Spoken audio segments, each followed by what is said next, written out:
कोई भूल जाए। हम तो पिछड़े हुए हैं, एक चीज से हम पिछड़े हुए हैं। जीवन को महाराज ऐसे रखिए कि आधुनिक को भी साथ में लेकर चले और पिछड़े भी ना।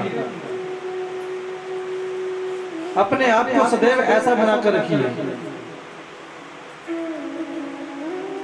बोले शंकर भगवान की। तो आज चंचुला जैसे ही गोकर्ण क्षेत्र में पहुंची महाराज, सभी को पता चल गया कि वो चंचुला भी यहाँ पर आई हुई है। तुरंत महाराज करने करने जपंजना, सभी को पता चल गया। जैसे ही सभी को पता चला, चंचुला की सहेली कहने लगी कि अरे चंचुला चल थोड़ा मेला घूम लेते हैं। चंचुला ने कहा कि देख बहन, मुझे मेला देखने की कोई इच्छा नहीं है। पास में एक शिव मंदिर है महाराज, मैं वहां पर बैठती हूँ। प्रातः कालीन का समय था।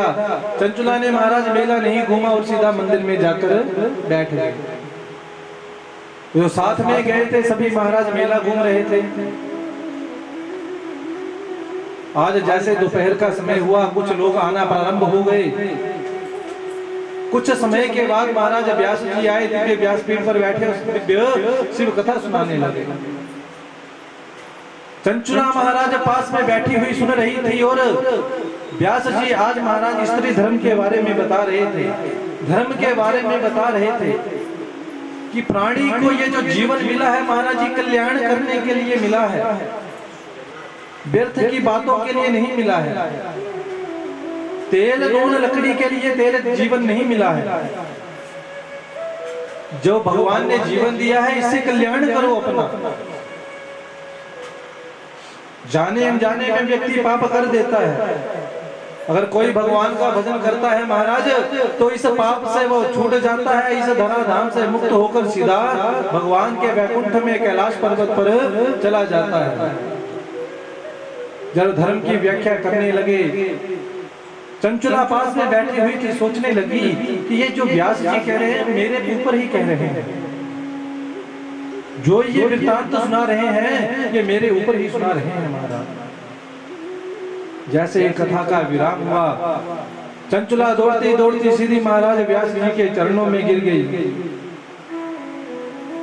व्यास जी से प्रार्थना करने लगी कि किम करोमि क्व गच्छामि कं वा शरणम आश्रये कस्त्राते माम लोके पत्नी नरकाकिवर्णम।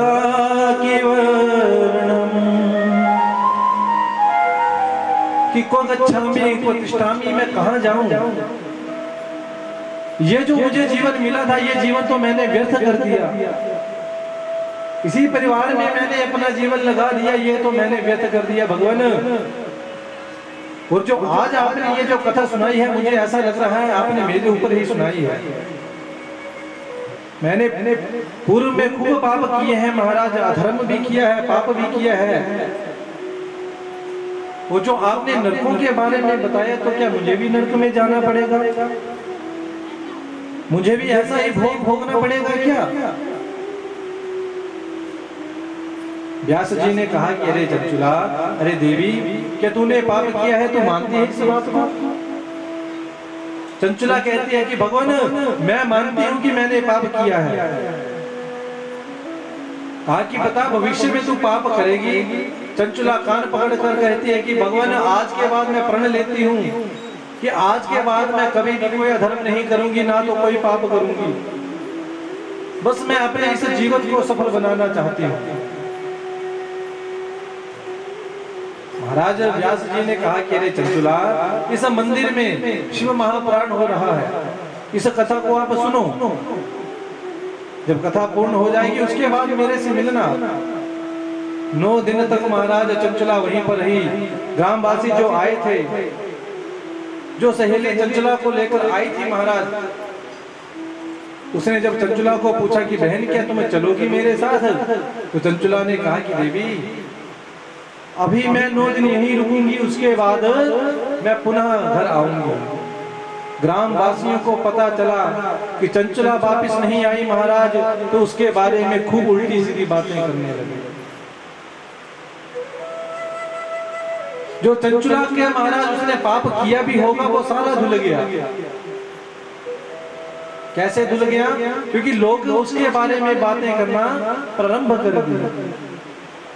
देखिए, आप किसी के भी बारे में जब बातें करते हैं, किसी की बुराई करते हैं किसी के पीठ पीछे, तो उसके तो पाप नष्ट होते हैं और आपके सर में पड़ते हैं।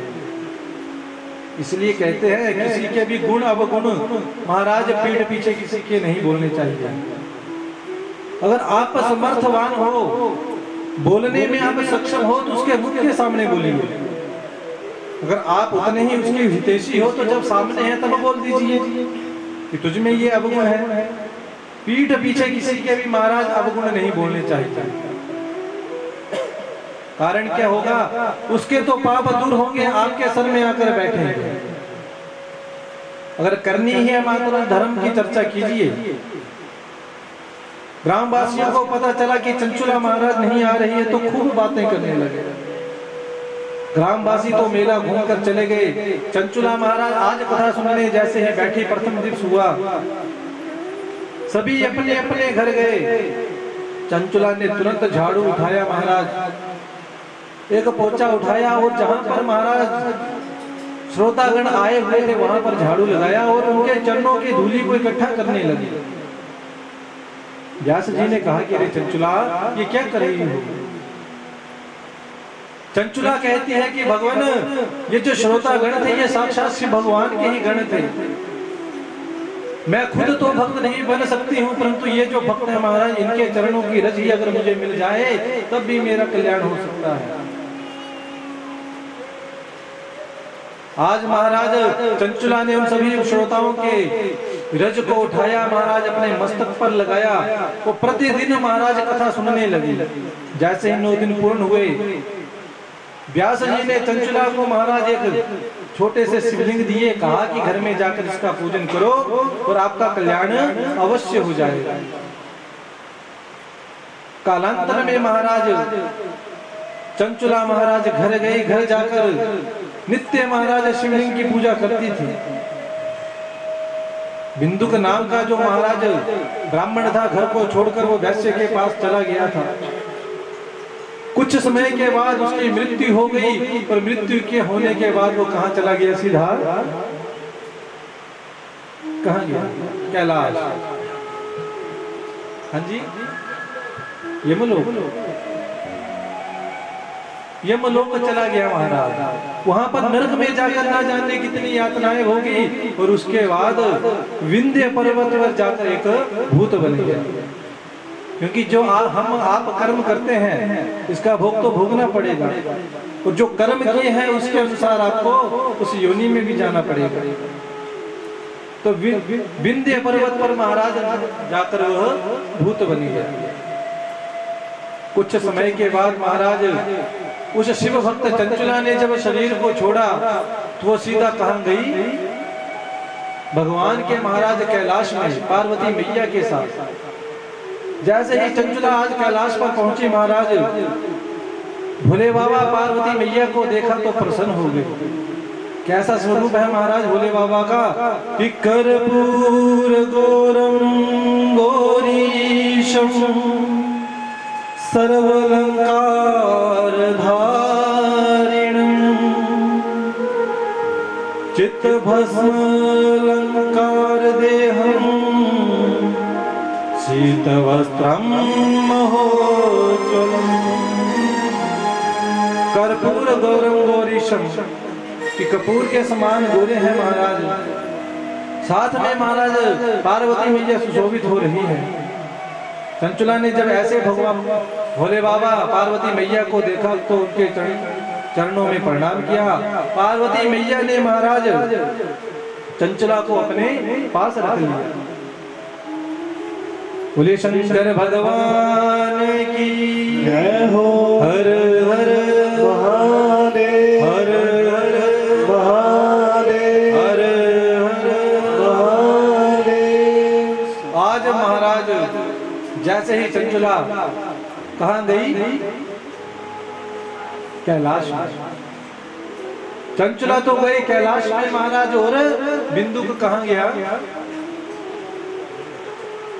हाँ जी, पीछे वालों को महाराज सुनाई नहीं दे रहा क्या? आगे वालों को तो लगता है ठीक सुनाई दे रहा है, पीछे वालों को नहीं सुनाई दे रहा। सुनाई दे रहा है? किस किस को पीछे सुनाई दे रहा? हाथ खड़ा कर देखो। किसी को नहीं दे रहा महाराज। सच में नहीं सुनाई दे रहा कि जानबूझकर आंखें बंद की हुई हैं या कान बंद किए हुए हैं? हाँ जी, ना हाँ जी ना ना जी। बोले शंकर भगवान की जय हो। बिंदु का कहा गया महाराज? विंध्य पर्वत पर। क्या बना? भूत। और चंचुला कहाँ गई? क्या बन गई महाराज? पार्वती मैया की महाराज सहेली बनी। आज जैसे ही महाराज चंचुला महाराज पार्वती मैया के पास बैठी, पार्वती मैया की स्तुति करने लगी कि गिरिजे स्कंद मातस्त्वं सेविता सर्वदा नरी, सर्व सौख्य प्रदे शंभु प्रिय ब्रह्म स्वरूपी। कि हे गिरिजा माता, आपने मुझ पर कृपा की है महाराज, तब जाकर मुझे आपने अपने पास बुलाया है। मैया मेरी एक ही महाराज इच्छा है कि मैया मैं तो कैलाश में आ गई आपके पास, परंतु जो मेरे पति देव है महाराज वो ना जाने किस योनि में कहाँ है। मुझे जरा जानना है कि वो कहाँ पर है। अब थोड़ा सा विचार कीजिए, आप और हम हैं महाराज, हम में से कोई चला जाए, किसी को महाराज अगर भेज दिया जाए बैकुंठ में कैलाश में, तो स्वामी जी कहीं और हो, तो स्वामी जी बैकुंठ में हो, देवी जी कहीं और हो, तो क्या आपको याद आएगी अपनी पत्नी की? करोगे आप? करोगे याद? यहाँ से अगर महाराज सुबह मैरिज जाए आप और शाम तक लौट आते हो, तो कौन कौन अपनी पत्नी को घर में फोन करता है कि हाँ जी पहुंच गए? देवी जी कितनी बार स्वामी जी को फोन करती है। उस बात को भी छोड़ी। आपने कहा कि हम याद करते हैं, ठीक है। देवी जी अगर यहाँ से जाए मायके, तो देवी जी कितने स्वामी जी को फोन करती हैं? हाँ जी, करती हैं रोज? हाँ जी या ना जी तो बता दीजिए। करती होंगी तो कितना करती है? अगर पति देव ने कर भी दिया फिर 2 दिन का जो है, यही शब्द होते हैं ना महाराज। अपने महाराज माता पिता के घर जाकर जो भूल जाते हैं, जब आपको वैकुंठ महाराज कैलाश मिल जाएगा तब आप याद करेंगे। अगर आप याद करेंगे महाराज तो धन्य हैं आप। चंचुला महाराज याद करती है कि हे माता, मैं तो कैलाश में आ गई हूँ, परंतु जो मेरे स्वामी हैं वो कहाँ हैं? उनके बारे में भी मैं थोड़ा जानना चाहती हूँ, क्योंकि वो मेरे पति देव हैं। पार्वती मैया कहती हैं, सुन हे चंचुला तेरा पति विंध्याचल पर पिशाच, कि सुन हे चंचुला तेरा पति विंध्याचल पर पिशाच, कष्ट में है उसका जीवन और कांटों पर है बास। बोले शंकर भगवान की। कहा कि जो तेरा पति है वो विंध्याचल पर्वत पर जाकर एक भूत बन गया है, बड़ा भारी उसके जीवन में कष्ट है और कांटों पर वो सोता है, ऐसा उसे महाराज बिस्तर मिला हुआ है। चंचुला ने कहा कि हे देवी, मेरे स्वामी जी का कल्याण कैसे होगा? पार्वती मैया कहती है कि रे चंचुला, अगर वह शिव महापुराण सुने तो उनका कल्याण अवश्य हो जाएगा। चंचुला ने माता से प्रार्थना की कि हे मैया, आप ही जरा शिव पुराण सुना दीजिए, क्योंकि मैं चाहती हूं कि मेरे स्वामी की भी महाराज मुक्ति हो जाए। आज महाराज पार्वती मैया ने अपने एक गंधर्व तुम्बरू नाम के गंधर्व को बुलाया। क्या नाम था? तुम्बरू। तुम्बरू नाम के गंधर्व को बुलाया, सारा वृत्तांत महाराज बिंदुक के बारे में सुनाया और कहा कि इस समय वो विंध्याचल पर्वत पर भूत बना हुआ है, उसे जाकर आप शिव महापुराण कथा सुनाओ।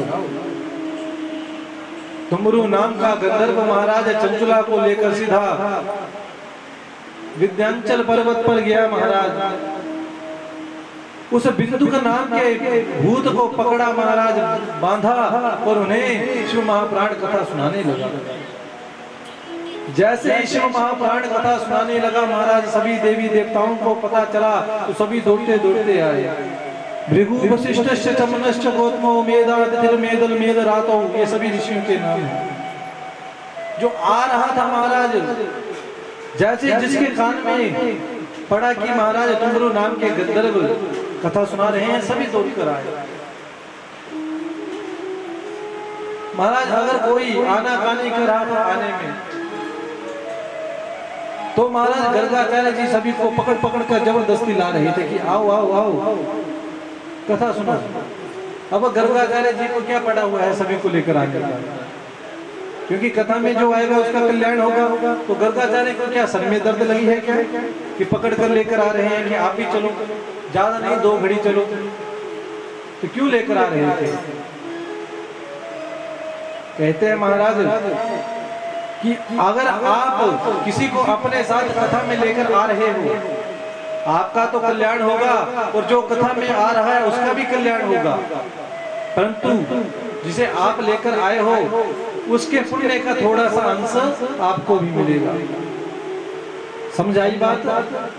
जरा साधारण भाषा में समझिए, बड़े साधारण भाषा में, कि जैसे LIC के एजेंट होते हैं, है तो नहीं कोई, तो होगा भी तो कोई बात नहीं। जैसे LIC का एजेंट है महाराज को, अगर आप उसे सिर्फ एक बार बोल दीजिए कि मुझे अपनी LIC करवानी है, सिर्फ एक बार बोल दीजिए, फिर उसके बाद आपको जरूरत नहीं है उसे फोन करने की, खुद फोन करेगा वो महाराज की कब आऊं मैं आपके घर, आप बताओ मैं कब आऊं आपके घर, कब करूं LIC आपकी। खूब महाराज आपको फायदे भी गिनाएगा। बोली शंकर भगवान की, खूब आपको फायदे भी गिनाएगा और इतने फायदे गिना देगा महाराज, कुछ एक एजेंट तो ऐसे होते हैं महाराज, वो जीने से अच्छा तो ऐसा प्रतीत करवा देते हैं कि मरना अच्छा है, इतनी पॉलिसी समझा देगा। और जब पैसा आपका, फायदा आपका, LIC किसकी हो रही है? आपकी, उसमें पैसा किसका लग रहा है? आपका। तो उसके कौन से सर में दर्द लगी है महाराज की वो आपको फोन कर रहा है, आप आधी रात को बुलाओ, आधी रात को आ जाएगा। क्यों? क्योंकि जब आप महाराज पॉलिसी करवाओगे तो 10% उसे भी मिलेगा, 10% उसे भी पॉलिसी का मिलेगा महाराज, तभी आ रहा है वो। उसी प्रकार महाराज जिसे आप पकड़कर कथा में ला रहे हो उसका तो कल्याण होगा, साथ में उसके पुण्य का 10% आपको भी मिलेगा। इसलिए महाराज कल से कथा में आए तो अपने साथ 1-2 को पकड़कर जरूर लाए, उसका आपका कल्याण हो जाएगा, उसका भी कल्याण हो जाएगा, परंतु उसके पुण्य का थोड़ा सा अंश आपको भी मिल जाएगा। सभी महाराज जैसे ही विंध्याचल पर्वत पर पहुंचे, तुम्बरू नाम का गंधर्व महाराज कथा सुनाने लगा। जैसे ही महाराज शिव महापुराण की कथा पूर्ण हुई, उस महाराज भूत ने एक दिव्य रूप धारण कर लिया। वो साक्षात महाराज ऐसा लगे कि जैसे भोले बाबा ही महाराज सामने खड़े हैं, ऐसा दिव्य रूप बनाया, अनेक अलंकार धारण किए महाराज। और उस तुम्बरू नामक गंधर्व के साथ, चंचुला के साथ वह महाराज बिंदुक नाम का ब्राह्मण सीधा कैलाश पर्वत पर चला गया। जैसे ही कैलाश पर्वत पर गया महाराज, भोले बाबा ने उस बिंदुक नाम के ब्राह्मण को अपना पार्षद बना लिया और नित्य महाराज को कैलाश में रहने लगा। बोले शंकर भगवान की। इसलिए कहते हैं महाराज कि जाने अनजाने में अगर कोई महाराज पाप योनि में भी शशि महाप्राण की कथा को सुन ले तो उसका भी कल्याण हो जाता है। आपने अनेक पाप किए हों, अनेक आपने दुष्कर्म किए हों, परंतु अगर आप एक बार ऋषि महाप्राण की कथा को सुन लें तब भी आपका कल्याण हो जाएगा। कि गजगणिका अजामिल, कि गजगणिका गीत अजामिल ऐसी करी कमाई, कि गजगणिका गीत अजामिल ऐसी करी कमाई, नीच कर्म करके भी करगे सदना कसाई। सदना कसाई क्या करता था? मांस काटता था महाराज।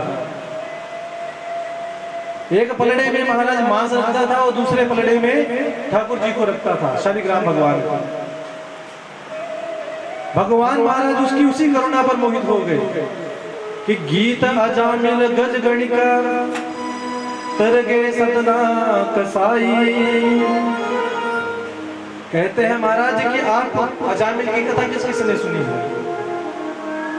भागवत जी की कथा किस किसने सुनी है? आज तक हाथ खड़ा कर देखो। भागवत जी की कथा सुनी है? किसी ने नहीं सुनी है? कि इस गांव में पहली बार कथा हो रही है? हाँ जी। तो आज तक आप कहीं सुनने भी नहीं गए? हाँ जी, गए? तो क्या सुना?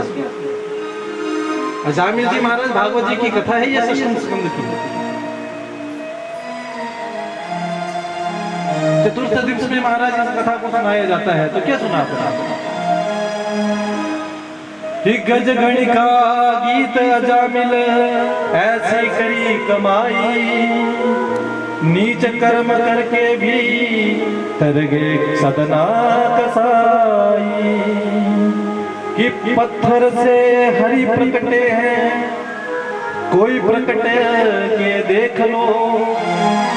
पत्थर से हरि प्रकटे हैं, क्या किसी के प्रकटे हैं पत्थर से हरि? सुनी है कभी कथा कि पत्थर से भगवान प्रकट कर दिए हो? सुना है कभी? हाँ जी या ना जी? हाँ जी, हाँ जी या ना जी? बस इतना तो बोल दीजिए। धन्य के जो महाराज ठाकुर जी थे कहां से प्रकट हुए थे? पत्थर से। कथा सुनी है? ये भी नहीं सुनी। हाँ जी, तो बोल क्यों रहे हैं? बोले शंकर भगवान की जय हो। कि पत्थर से हरि प्रकटे हैं, पत्थर से महाराज हरि प्रकटे हैं, कोई प्रकटे कर देख लो। आ जाते हैं भगवान कोई बुला कर तो देख लो। बस आपके अंदर भाव होना चाहिए बुलाने का। आपके अंदर भाव नहीं होगा तो भगवान कहां से आएंगे? भाव तो लेकर आओ। आपको देखकर ऐसा लग रहा है महाराज कि आपने आज तक कथा ही नहीं सुनी है, प्रथम बार कथा सुन रहे हो। और मैं जानता हूं आप इसमें झूठ बोल रहे हो कथा पंडाल में भी आकर कि हमने कथा नहीं सुनी है। खूब भागवत जी की कथाएं सुनी है, शिव महापुराण आप प्रथम बार सुन रहे होंगे, मैं मानता हूं इस बात को। और भागवत जी सुनने में आपने कोई कसर नहीं छोड़ी है, ये मैं अच्छी तरह जानता हूं। परंतु मतलब क्या है जाने का? कहां तक गए कि हाँ जी बुलाया है जाना पड़ेगा, कि नहीं गए महाराज तो नाराज हो जाएंगे। जाना तो पड़ेगा क्योंकि फंस गए हैं, घर में जाकर बोला है। आत्म कल्याण के लिए नहीं आए हुए और आ भी गए महाराज, तो चलो दिखाते हैं जी व्यास कौन आए हैं, क्या सुना रहे हैं, जरा क्या सुना रहे हैं महाराज। कथा ही सुनाएंगे और क्या सुनाएंगे? जब कथा करने आए हैं तो कथा ही सुनाएंगे। आप अपना कल्याण कैसे करोगे ये देखो। क्योंकि जिन्होंने आयोजन किया है महाराज उनका कल्याण तो होगा। तो जो सुनाने आया है अगर आप नहीं सुनेंगे तो ठाकुर जी सुनेंगे। परंतु तो ऐसा होता है महाराज जब आप अच्छे से सुनेंगे। बोले शंकर भगवान की जय हो। हर हर महादेव हर हर महादेव। क्या आपको पता है जयकारे क्यों लग रहे हैं ज्यादा? इतने जयकारे वैसे कथा में लगते नहीं हैं। आपको फिर से, क्योंकि आज दूसरा दिन है इसीलिए सचेत कर रहा है। जब आपको देखकर लग जाता है कि आपका ध्यान इधर नहीं है, जब आपका ध्यान इधर उधर व्यवहार निभाने में लग जाता है, व्यवहार निभाना है महाराज 1 बजे से पहले आ जाइए, खूब व्यवहार निभाइए। 4 बजे के बाद आपको यही मौका दिया जाएगा, खूब व्यवहार निभाइए। जब कथा में आ गए हैं तो भगवान से व्यवहार निभाइए, आपस में नहीं। यहाँ पर व्यवहार ना तो यजमान परिवार से निभाइए, जो आपके महादाते रिश्तेदार आए उनसे भी मत निभाइए, क्योंकि ना तो हमारा यजमान परिवार आपको कुछ बोलेंगे, रिश्तेदार भी क्या करेंगे। कथा सुन रहे होंगे महाराज तो आप उनके साथ मिलोगे तो उनका ध्यान भी टूटेगा। पुण्य करने के बजाय आपके सर में महाराज और पाप लग जाएगा, क्या फायदा। तो इसलिए कथा में आए, जब घर से चलकर आए तो ऐसा मन में एक संकल्प कर आए कि हम कथा सुनेंगे, चाहे वहां पर कोई भी आया हो, कोई भी मंत्री आया हो, कोई भी हमारी महाराज मासी ताऊ चाचा कोई भी आया हो, हमें किसी से कोई मतलब नहीं है। हमें मतलब है केवल और केवल कथा से, ठाकुर जी से। भगवान से जब घर से निकले तो भगवान के साथ संबंध बनाकर घर से निकले, तब कल्याण होगा। ऐसे तो आए महाराज 3 घंटे के बाद उठकर चल दिए, कुछ पल्ले नहीं पड़ेगा। अभी तक आपने क्या सुना क्या नहीं सुना मैं नहीं जानता हूं महाराज, क्योंकि प्रथम बार आपसे मिलन है। तो इसलिए कह रहा हूं आगे चलकर ध्यान रखिएगा। अगर व्यवहार निभाना ही है महाराज तो उठ जाइए, थोड़ा पीछे निभा लीजिए, फिर आ जाइए। आप सोचेंगे कि मैं क्रोध कर रहा हूं, कि मुझे गुस्सा आ रहा है। ऐसे गुस्सा मुझे नहीं आ रहा है महाराज, मेरा क्या है। मुझे यजमान परिवार जी ने बुलाया है, मैं इनको कथा सुनाऊंगा, ये मुझे सुन रहे हैं, मेरा क्या है। कल्याण सुनकर आपका कल्याण होगा, आप सुनो ना सुनो। मैंने आपको कहा था कि एक होता है वक्ता और एक होता है बक्ता। कि जब आप श्रोता कितने प्रकार के बताए थे कल? 3 प्रकार के। कौन कौन से थे? एक होता है श्रोता, एक होता है सरोता, तो तीसरा होता है सोता। सोता कौन है? जो कथा में महाराज आएगा, बड़ी से देखेगा पीछे कौन बैठा है। और कोई बुजुर्ग होगा महाराज तो वहां से खिसक जाएगा। थोड़ा महाराज ठीक जन का होगा तो बस उसके गोटे के साथ पीठ लगाई और बस आंखें बंद जैसे। दूसरे कौन से हैं महाराज? सरोता। वो कौन है? 1 बजे कथा का समय है महाराज, घर से 1:30 बजे चलेंगे। कुछ नहीं है, कथा अपनी है, रोज ही तो हो। 1:30 बजे घर से चले महाराज, चलते चलते भी खूब आपस में बातें करते करते आए, कथा में बैठे, एक दूसरे की तरफ देखा, खूब बातें होते की महाराज। फिर देखा अच्छा कथा कैसी चली हुई है, व्यवस्था कैसी है। व्यवस्था देखेंगे, कथा से मतलब नहीं, ना कल्याण से मतलब। 3 घंटे आए महाराज, टाइम पास किया और चले दिए। वो तो हो गए सरोता। वो श्रोता कौन है? जो ठीक महाराज कथा से 5 मिनट पहले आ जाएगा, बैठ जाएगा महाराज, केवल और केवल कथा सुनेगा, ना किसी से बात करेगा, ना किसी से व्यवहार निभाएगा। कुछ पूछे तो उसका तुरंत महाराज उत्तर दे दिया जाए, क्योंकि उत्तर तो वही देगा जिसने सुना है। जिसने सुना नहीं वो क्या उत्तर देगा। ठीक 3 घंटे के बाद महाराज जब प्रसाद ग्रहण कर ले, उसके उपरांत ही व्यवहार निभाएगा। वो तो है श्रोता। अब देख लीजिए आप कौन से हैं? सोता है, सरोता है या श्रोता है? जो श्रोता है महाराज वो तो प्रथम श्रेणी का है, वो तो अच्छा है। अगर आप महाराज जब आप श्रोता बन जाओगे तो वक्ता भी क्या बन जाता है, फिर वक्ता, फिर आपको कथा ही सुनाई जाएगी। जब आप दो हो जाएंगे मां श्रोता और श्रोता, तो वक्ता क्या बन जाएगा, भगता। 3 घंटे टाइम पास किए चलो। तो ध्यान रखें महाराज कि केवल और केवल श्रोता बनने की कोशिश करें।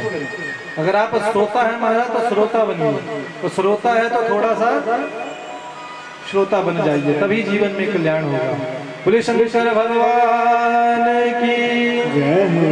हर हर महादेव हर हर महादेव हर हर महादेव।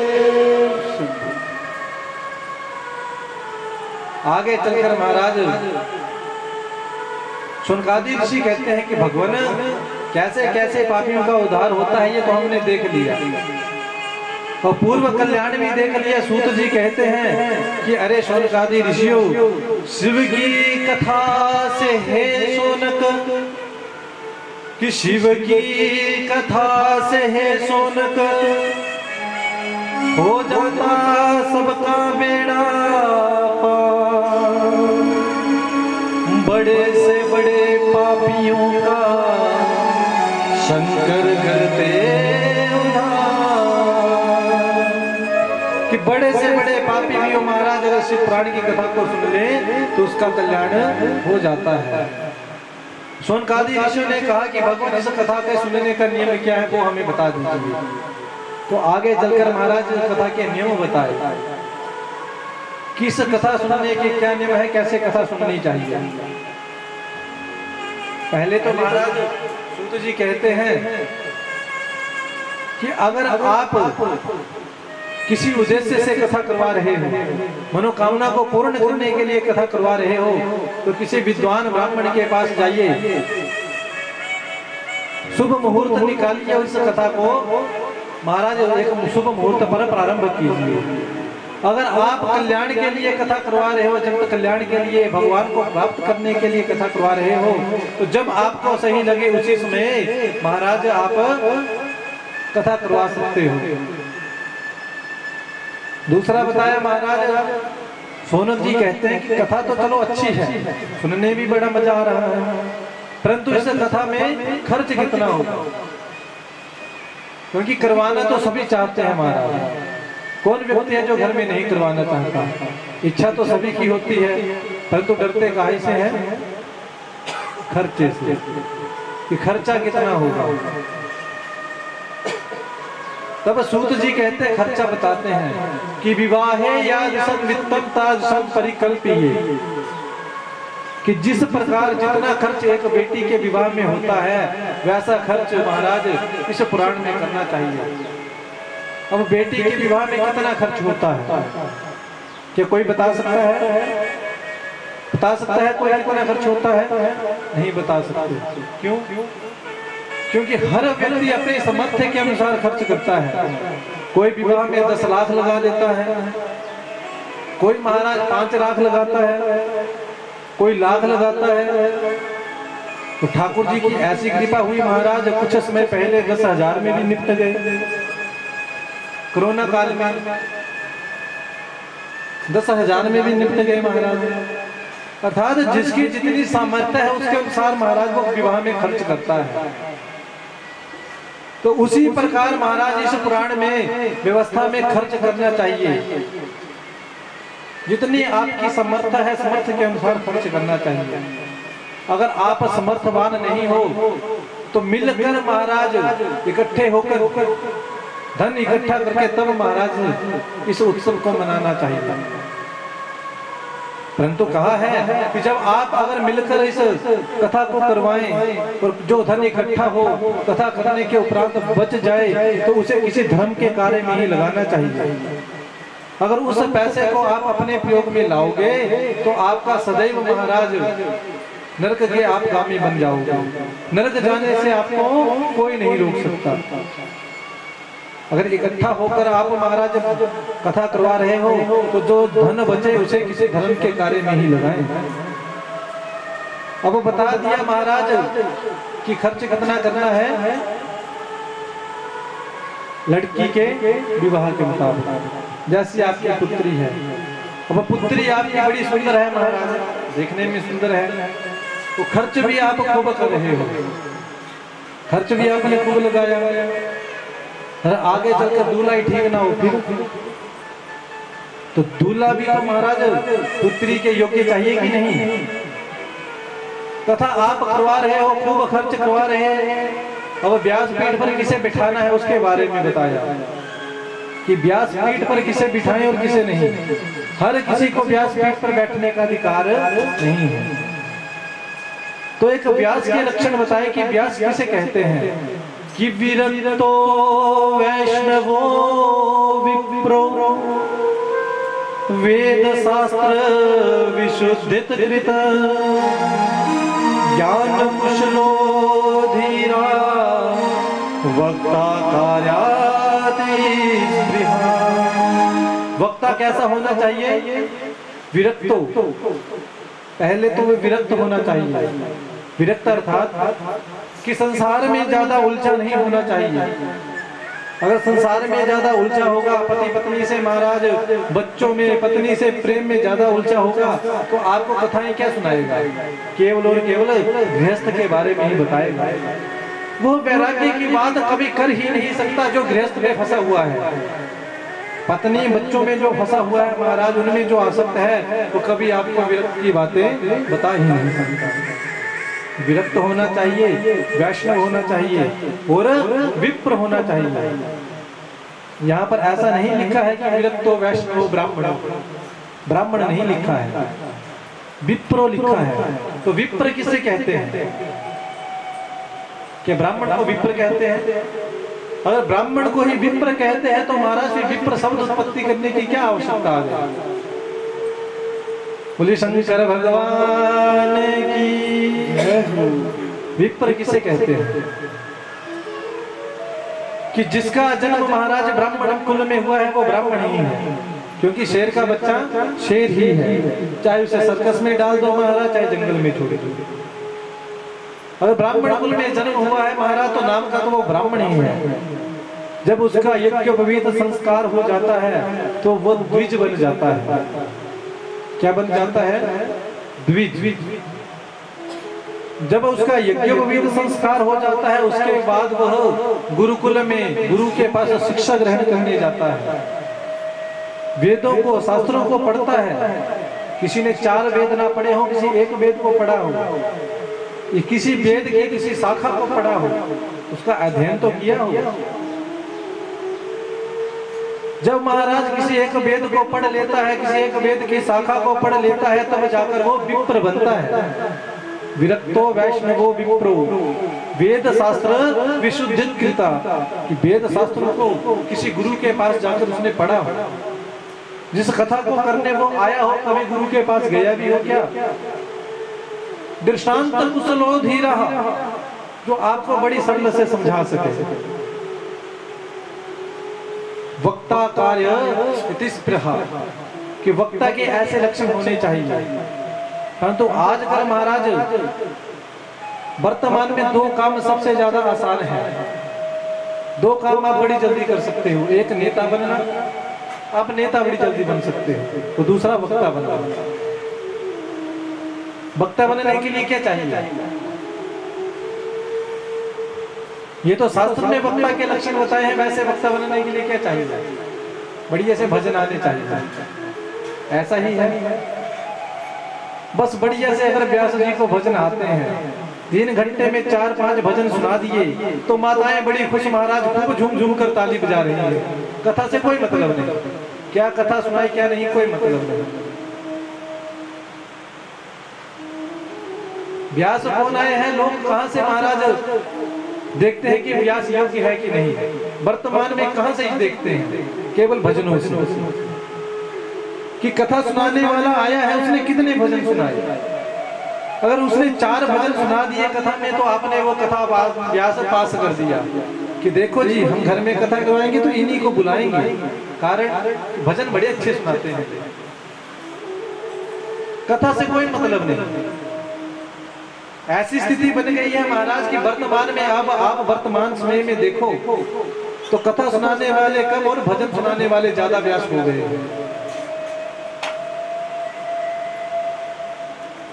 कारण क्या है? क्योंकि आपकी रुचि केवल और केवल भजन में हो गई है। आपको मतलब नहीं है कथा से, और हमारा कल्याण कैसे होगा? हम सभी यहाँ पर बैठे हैं महाराज, हमें एक बीमारी लगी हुई है, जानते हैं आप सभी? कौन कौन जानता है कि हम बीमार हैं? हाथ खड़ा कर दे,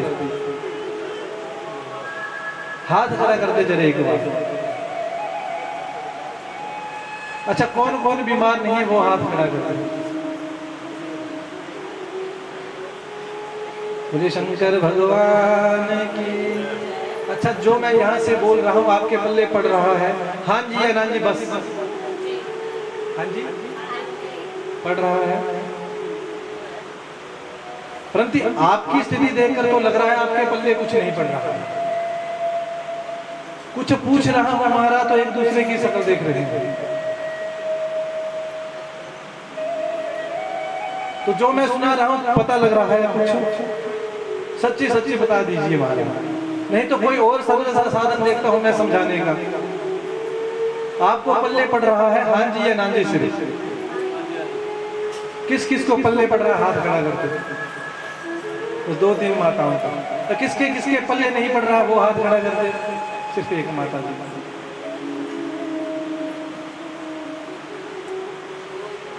बोले शंकर भगवान की जय। तो कैसे कल्याण होगा महाराज? पल्ले आपके पड़ रहा है और समझ में आपके कुछ नहीं आ रहा है।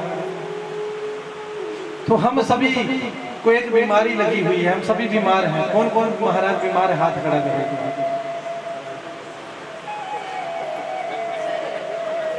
लगी है बीमारी? कौन सी बीमारी लगी है?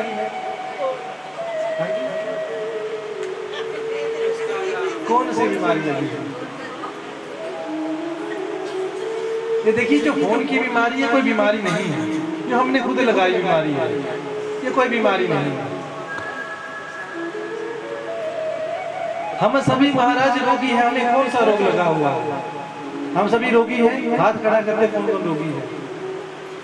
तो कौन कौन? बोले शंकर भगवान की जय हो। हम सभी महाराज भवरोगी हैं। भवरोगी किसे कहते हैं? अर्थात इस संसार में हम बार बार आ रहे हैं। इस संसार से मुक्त होने का महाराज हमें कुछ ज्ञान ही नहीं है कि इस संसार से हम मुक्त कैसे होंगे। हम सभी भवरोगी हैं, और इस भवरोग से, इस रोग से छूटने का उपाय क्या है? ये कथा। अगर आप कथा सुनोगे, उसका मनन करोगे, चिंतन करोगे, जीवन में उतारोगे, तब जाकर कल्याण होगा। इससे ये जो भव रोग आपको लगा हुआ है, इससे दूर तभी हो सकते हैं। परंतु विडंबना क्या है? कथा हम सुनना नहीं चाहते। भजनों में हमारी रुचि है। जैसे आप डॉक्टर के पास गए, आपको है महाराज सर में दर्द, डॉक्टर के पास गए आप, डॉक्टर ने आपको दवाई दे दी, लीजिए दवाई, पानी के साथ खा लेना। घर में आए, दवाई आपने जेब में डाली और पानी का गिलास लिया और पी लिया। 10 मिनट के बाद आप ठीक हो जाओगे। कौन कौन ठीक हो जाएगा? कोई नहीं। क्यों? क्योंकि दवाई तो जेब में थी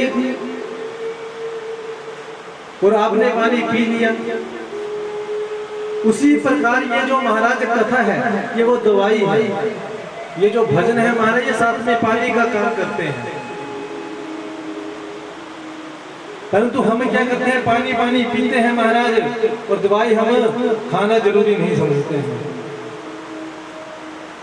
दवाई खाना जरूरी नहीं समझोगे तो पुनः इस भवरोग में ही आपको, इस रोग से आपको कोई नहीं छुड़ा सकता है। तो इसलिए महाराज कभी भी कथाओं में जाएं पूर्व दिवस में भी कह रहा था कि कभी भी कथा में जाए तो एक ही उद्देश्य लेकर जाए कि हमें कथा सुननी है, कथा सुनकर उसे अपने जीवन में उतारना है। केवल भजन सुनने के लिए मत जाए। अगर आपको भजन ही सुनने हैं तो जागरण करवा लीजिए, उसमें खूब भजन गाते हैं, उसमें थोड़ी कथा सुनाई जाती है। जब कथा का समय होता है तब कोई बचता नहीं है। पूर्व में कहा था महाराज कि यहाँ पर जो आपको कथा ही सुनाई जाएगा, कथा प्रेमी वो आए, जीवन का कल्याण करना है वही कथा में आए, क्योंकि हमें भीड़ से मतलब नहीं है। अगर 4 आदमी आएंगे कथा सुनने वाले होंगे तब भी महाराज अच्छा है। हमें भीड़ से मतलब नहीं है कि खूब पीछे तक तो भीड़ है महाराज तो खूब झूम झूम कर आप नाचे। हाथ जोड़कर प्रार्थना महाराज, ये नाचने का केंद्र नहीं है। जो वर्तमान में इसे नाचने का केंद्र बना दिया गया है, ये नाचने का केंद्र नहीं है। यहाँ पर साक्षात महाराज भोले बाबा बैठे होते हैं, साक्षात ठाकुर जी यहाँ पर विराजमान है महाराज, और आप इसे नाचने का क्षेत्र बना रहे हो तो कैसे कल्याण होगा? कल्याण के बजाय महाराज पतन हो जाएगा। थोड़ा सा जागिए, क्योंकि जब आप जागोगे तभी जाकर वक्ता भी महाराज सोच समझ कर कथा करेगा। आपकी दृष्टि केवल और केवल भजन तक रह गई है तो कैसे कल्याण होगा? कभी आपने कभी प्रश्न किया कि हमें कथा सुननी है? आपको इच्छा ही केवल और केवल महाराज भजन की है। जीवन को महाराज आप किस तरफ लेकर जा रहे हैं, जो थोड़ा सा विचार कीजिए। कभी अकेले बैठे महाराज इस फोन से थोड़ा सा दूर होकर चिंतन करिएगा कि हमें ये जीवन क्यों मिला है। कथा में आज जब आप यहाँ से जाओगे घर तो पहली दौड़ कहाँ लगेगी? खेत में। हाँ जी। दूसरी दौड़ कहाँ लगेगी? गोड। हाँ जी, गाय भैंस के बाद। उसके बाद आप सीधा घर में जाना बैठना। जब आप यहाँ से जाओगे तो खेत में मत जाना। 5 मिनट के लिए किसी कमरे में बैठ जाने, इस फोन से थोड़ा सा दूर रहना, विचार करना कि हमें यह जीवन क्यों मिला है, भगवान ने हम पर कृपा की है, क्यों की है कृपा, किस लिए ये जीवन मिला है। कभी विचार करना, कभी सोचा आपने ये? कभी एकांत में आप बैठे सोचा? कभी नहीं सोचा। अकेले बैठेंगे महाराज तो फोन चलाएंगे, यूट्यूब, इंस्टाग्राम, फेसबुक ये चलाएंगे। थोड़ा सा समय इनसे फुर्सत मिली तो रील बनाएंगे, बस इसी में अपना जीवन बर्बाद कर देंगे।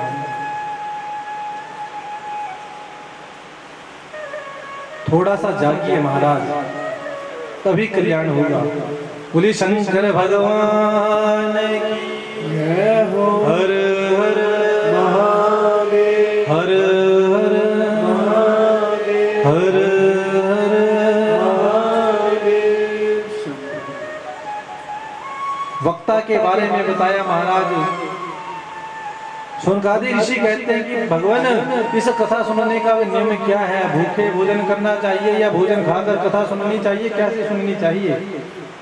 तो सूत जी कहते हैं शौनकादि ऋषियों, सबसे पहला नियम है कि निराहार इस कथा को सुनना चाहिए, कि 9 दिन 11 दिन जितने दिन भी कथा हो कुछ नहीं खाना चाहिए। शौनकादि ऋषियों ने कहा प्रभु ऐसा अगर नियम है तब तो हो गया नियम, तो सुन बैठे कथा। 9 या 11 दिन के बाद कहीं और लेकर जाना पड़ेगा। तो क्या किया जाए? तो कहा घृतम पानम, केवल और केवल 9 या 11 दिन घी पिए और कुछ नहीं। सोनक जी जानते थे महाराज कलयुग आ गया है। कहा कि भगवान कलयुग में लोग, डॉक्टर साहब पहले मना कर देंगे कि घी नहीं खाना है। डॉक्टर के पास जाओ तो वो आपको क्या कहेगा? बीपी की समस्या हो तो क्या बोलता है? घी खाना चाहिए। खाएंगे तो क्या होगा? कहा कि पहले बीपी कलयुग में लोगों का हाई रहेगा, आप और बोल रहे हो घी खाओगे तो कैसे चलेगा?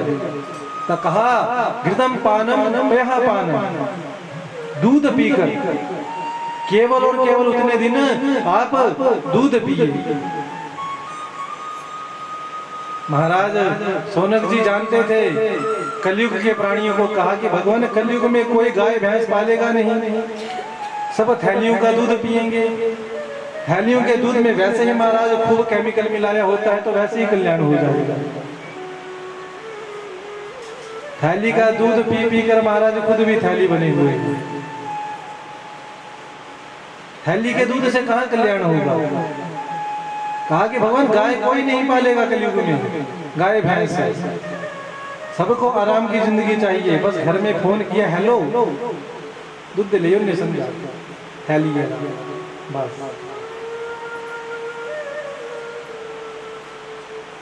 कहा कि अगर दूध भी ना हो तब कहा कि फलाहार, फलाहार करना चाहिए। फलाहार कैसा होना चाहिए? केवल और केवल फलाहार होना चाहिए, कि थोड़ा सा महाराज केवल फल लेने चाहिए। कहा कि किसी का फलाहार से भी काम ना चलता हो फिर तो कहा फलाहार, खूब चकाचक खाओ।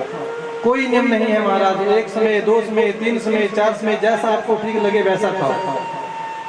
बस शर्त एक है कि कथा सुनते सुनते किसी प्रकार का कोई विघ्न नहीं आना चाहिए, कि कथा से पहले आप घर से खूब चकाचक खाकर आए। कि भोजन अधिक करेंगे तो क्या होगा? आलस्य आएगा। और किसी को महाराज अगर नींद की बीमारी हो, एक बार कथा में आ जाए, यहाँ पर दवाई खाने की आवश्यकता नहीं होती, खुद नींद आ जाती है। जब चकाचक भोजन कर कर आओगे तो आलस्य आएगा और खुद ही महाराज नींद पड़ जाएगी। जब नींद पड़ जाएगी तो क्या कथा सुनोगे आप? तो इसलिए कहा कि कथा से पूर्व तो कम भोजन कर कर आए, कथा के उपरांत चकाचक भोजन करें महाराज। नियम का कोई साधन नहीं बताया कि भूखे रहकर करो या व्रत रखो। और आजकल तो स्थिति ऐसी, व्रत हमारा बड़ा खतरनाक होता है। कई बार तो ऐसा लगता है महाराज व्रत करने से अच्छा है कि वैसे बिना व्रत के ही रहे, क्योंकि जिस दिन व्रत होगा वहां महाराज खर्चा बढ़ जाएगा। सेब भी खाएंगे, केले भी खाएंगे, दूध भी पिएंगे, कुट्टू के आटे की महाराज पूरियां भी बनेंगी, स्यूल के लड्डू भी खाएंगे। और है क्या हमारा? व्रत। और जो महाराज व्रत वाले चावल हैं वो भी खाएंगे, शाम को भोजन भी खाएंगे। तो काहे का व्रत है? इसे व्रत कहते हैं। इससे अच्छा आप भोजन कर लो। उपवास का मतलब क्या है? व्रत किसे कहते हैं? उप महाराज उपसर्ग अर्थात निकट, वास महाराज भगवान के समीप। जिस दिन आपका व्रत हो उस दिन केवल और केवल आपको भगवान के पास बैठकर केवल भगवान का भजन करना चाहिए। उस दिन क्रोध नहीं करना चाहिए। परंतु जिस दिन हमारा व्रत होता है उसी दिन मनु बुलाते हैं, मैं तुझे शांत रह, आज मेरा व्रत है, ठीक छेड़ता है। गुस्सा भी है हमारा, फिर भी कंट्रोल। जब आप क्रोध कर दोगे वो व्रत निष्फल हो जाएगा। बोलिए शंकर भगवान की हर हर महादेव, हर हर महादेव, हर हर महादेव। कथा के नियम बताए। कहा कि जब कथा का विराम हो जाए उसके उपरांत भगवान का नाम संकीर्तन करना चाहिए। इस मन को महाराज केवल और केवल भगवान में लगाना चाहिए, भगवान का नाम संकीर्तन करना चाहिए। जैसे ही सुना कि भगवान का नाम संकीर्तन करने चाहिए, शौनकादि ऋषि महाराज इकट्ठे हो गए, भगवान का दिव्य नाम संकीर्तन करने लगे। तो आइए थोड़ा सा ठाकुर जी का नाम संकीर्तन हम भी करते हैं, तो उसके उपरांत कथा में आगे चलकर प्रवेश करते हैं। बोले शंकर भगवान की जय। हर हर महादेव, हर हर महादेव। इस मन को महाराज केवल और केवल भगवान में लगाएं। मन से महाराज भगवान का सिमरन करें। भजन आप सभी माताएं गाती हैं वही गाएंगे, ज्यादा नहीं। ऐसा कोई भजन नहीं गाएंगे जो आपको नहीं आता, क्योंकि ना तो आप ताली बजाएंगी फिर ना तो आप गाएंगे। बोले शंकर भगवान की जय हो। इस मन को डांटो हमेशा कि ये मन तू बड़ा चंचल है, मन बड़ा चंचल है, इस मन को डांटो कि तू केवल और केवल भगवान का भजन कर कि सुमीरन करी ले मेरा मना मैं यहाँ रहना भगवान तेरे बिना। इस मन को बोलो कि ये मन सुमिरन कर इस ठाकुर जी का, इस भगवान भोले बाबा का, तब कल्याण होगा। कि सुमिरन करी ले मेरा मना मैं किया रहना भगवान तेरे बिना। सुमिरन करी ले मेरे मना मैं किया रहना भगवान तेरे बिना। सुमिरन करी ले मेरा मना मैं किया रहना भगवान तेरे बिना। सुमिरन करी ले मेरे मना मैं किया रहना भगवान तेरे बिना।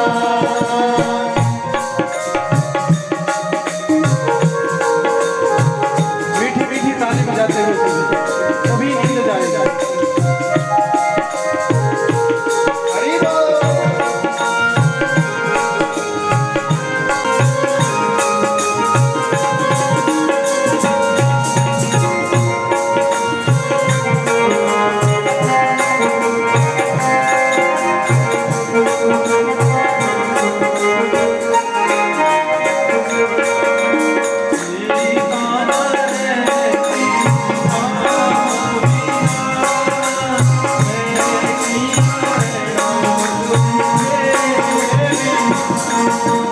सीता रे राम बिना मैं किया रहना भगवान तेरे बिना।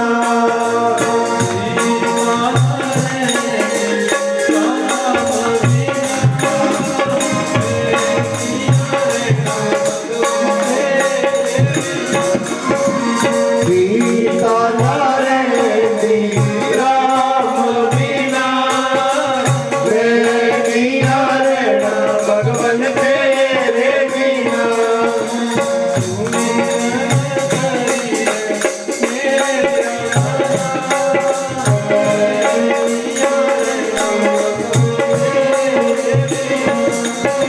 सुमिरन कर ले मेरे मना मैं किया रहना भगवान तेरे बिना।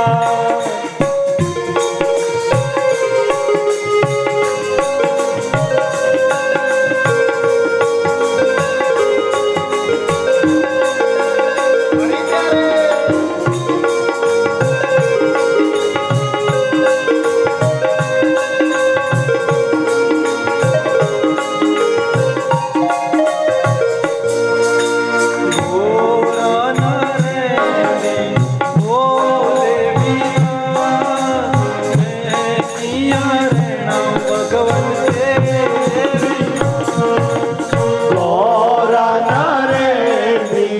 बोले बिना मैं किया रहना भगवान तेरे बिना।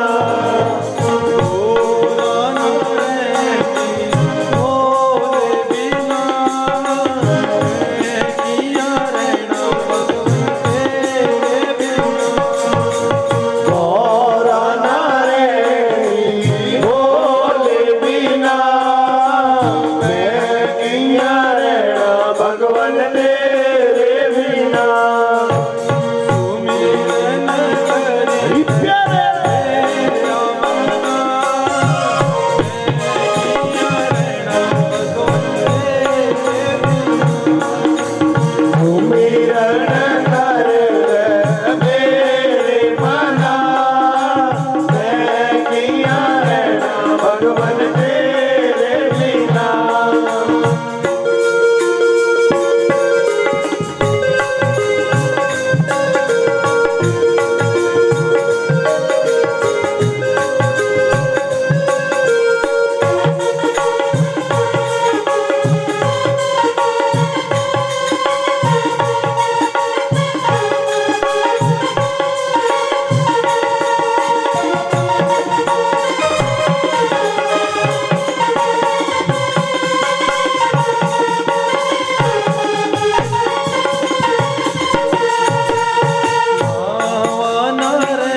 कि सुन